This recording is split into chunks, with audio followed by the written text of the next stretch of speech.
Assalamualaikum warahmatullahi wabarakatuh. Perkenalkan, saya Cel Afiska dengan NIM 23129014 dari seksi 23 BB05. Baiklah, di sini saya ingin mempresentasikan hasil dari proyek pendidikan nilai dan moral mengenai cerita bergambar dengan dosen pengampu Bapak Atri Waldi MPD dan Ibu Dr. Etri Wahyuni MPD. Proyek ini disusun oleh kelompok 3 yang beranggotakan saya, Carol Afiska, dan teman-teman saya Aura Izatul Jannah, Rizky Muhammad Akbar, dan juga Wahyu Ningsih. Pada proyek cerita bergambar ini, kami membuat cerita yang berjudul Pelajaran Berharga Budi. Baiklah, di sini saya akan menceritakan isi dari pelajaran berharga budi tersebut. Di teras rumah, Budi sedang asik bermain-main bersama teman-temannya. Budi yang berlari sambil tertawa dengan teman-temannya berkata, "Ayo kejar aku." Kemudian ibunya meminta tolong untuk menyapu halaman. Namun dia tak menghiraukan perintah ibunya. Ibu Budi yang sedang menyapu halaman berteriak, "Budi, tolong bantu ibu menyapu ya." Budi mengabaikan panggilan ibunya. "Nanti saja, Bu, aku lagi asik main." Kemudian suatu malam Budi bermimpi berada di rumah yang sangat kotor dan tidak nyaman. Ia merasa sangat kesepian karena tidak ada yang peduli padanya. Budi yang merasa kesepian dan tidak nyaman dalam mimpinya berkata, "Di mana ibu? Kenapa aku sendirian di sini?" Kemudian Budi terbangun dari mimpinya dengan perasaan bersalah. Ia terbangun dari tidurnya dengan keringat dingin dan berkata, "Aduh, mimpi apa aku tadi? Kenapa rumah ini kotor sekali?" Kemudian ia mulai merenungkan sikapnya dan merasa perlu berubah. Budi duduk di tempat tidur sambil merenung, "Aku salah, Bu. Aku tidak seharusnya mengabaikan ibu. Aku harus berubah." Keesokan harinya, Budi meminta maaf kepada ibunya. Budi mencari ibunya, kemudian meminta maaf. "Bu, maafkan Budi. Budi akan membantu ibu menyapu." Ibu Budi menatap Budi dengan penuh kasih sayang. "Tidak apa-apa, sayang. Ibu senang kamu mau membantu." Kemudian ia mulai merenungkan sikapnya dan merasa perlu berubah. Dan Budi mulai membantu membersihkan halaman. Budi yang sedang menyapu halaman dengan semangat sambil berkata, "Aku senang bisa membantu ibu." Ibunya tersenyum bahagia melihat perubahan sikap Budi. Ibu Budi memberikan pelukan hangat pada Budi dan berkata, "Ibu juga senang, sayang. Kita harus saling membantu dalam keluarga." Itulah isi dari cerita yang berjudul Pelajaran Berharga Budi. Selanjutnya, ada pun nilai moral dan norma yang terkandung dalam cerita Pelajaran Berharga Budi.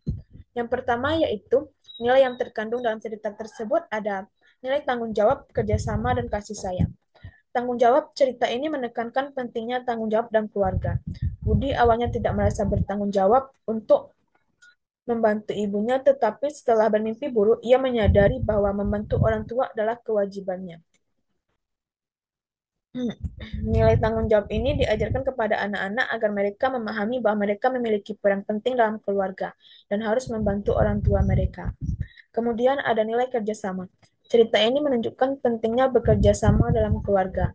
Budi dan ibunya bekerja sama membersihkan halaman, menunjukkan bahwa kerjasama dapat membuat pekerjaan lebih ringan dan menyenangkan. Nilai kerjasama ini penting untuk membangun hubungan yang harmonis dalam keluarga. Kemudian ada nilai kasih sayang. Cerita ini menunjukkan kasih sayang antara Ibu Budi dan juga Budi. Ibu Budi yang menunjukkan kasih sayangnya dengan memeluk dan mencium Budi, sementara Budi menunjukkan kasih sayangnya dengan membantu ibunya. Nilai kasih sayang ini penting untuk menciptakan ikatan yang kuat dalam keluarga. Kemudian yang kedua, moral yang terkandung dalam cerita tersebut. Yang pertama ada perubahan untuk menjadi lebih baik. Cerita ini mengajarkan bahwa setiap orang bisa berubah menjadi lebih baik.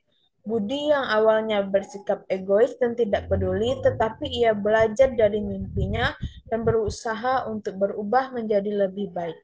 Moral ini mengajarkan kita untuk tidak takut berubah dan menjadi versi terbaik dari diri kita sendiri. Kemudian ada moral pentingnya refleksi diri. Dari cerita ini menunjukkan bahwa pentingnya refleksi diri. di mana Budi merenungkan sikapnya setelah bermimpi buruk dan menyadari kesalahannya. Ini mengajarkan kita untuk selalu merenungkan tindakan kita dan berusaha untuk memperbaiki diri. Kemudian ada moral menghargai orang tua. Cerita ini mengajarkan pentingnya menghargai orang tua, di mana Budi awalnya tidak menghargai ibunya, tetapi setelah bermimpi buruk, ia menyadari betapa pentingnya orang tua baginya. Moral ini mengajarkan kita untuk selalu menghargai orang tua dan menunjukkan kasih sayang kepada mereka. Yang ketiga, ada norma yang terkandung dalam cerita, yaitu ada norma kesopanan, norma agama, dan juga norma kesusilaan. Nama kesopanan yaitu menghormati orang tua. Budi awalnya tidak menghormati ibunya dengan mengabaikan permintaannya untuk membantu, tetapi setelah bermimpi buruk, ia menyadari kesalahannya dan meminta maaf dengan tulus. Ini menunjukkan norma kesopanan dalam menghormati orang tua, terutama ibu yang merupakan sosok penting dalam keluarga. Kemudian bertindak sopan. Budi menunjukkan sikap sopan dengan meminta maaf kepada ibunya dan berjanji untuk berubah. Ini menunjukkan norma kesopanan dalam perilaku, yaitu bersikap sopan dan meminta maaf ketika melakukan kesalahan. Yang kedua ada norma agama, yaitu menjalankan kewajiban. Cerita ini tidak secara eksplisit menyebutkan norma agama, namun dapat diinterpretasikan bahwa Budi melakukan perubahan karena merasa bersalah dan ingin memperbaiki dirinya. Ini dapat dikaitkan dengan norma agama yang mengajarkan kita tentang pentingnya berbuat baik, bertanggung jawab, dan menolong orang lain. Kemudian yang ketiga ada norma kesusilaan. Bersikap jujur. Budi mengakui kesalahannya dan meminta maaf kepada ibunya dengan tulus. Ini menunjukkan norma kesusilaan tentang kejujuran dan mengakui kesalahan. Kemudian bersikap tak bertanggung jawab. Budi yang akhirnya menjadi tanggung jawab untuk membantu ibunya. Ini menunjukkan norma kesusilaan tentang tanggung jawab terhadap keluarga dan juga lingkungan sekitar. Sekianlah hasil presentasi yang dapat saya sampaikan. Jika ada salah dan kurang saya mohon maaf. Saya sudah sudahi dengan Assalamualaikum warahmatullahi wabarakatuh.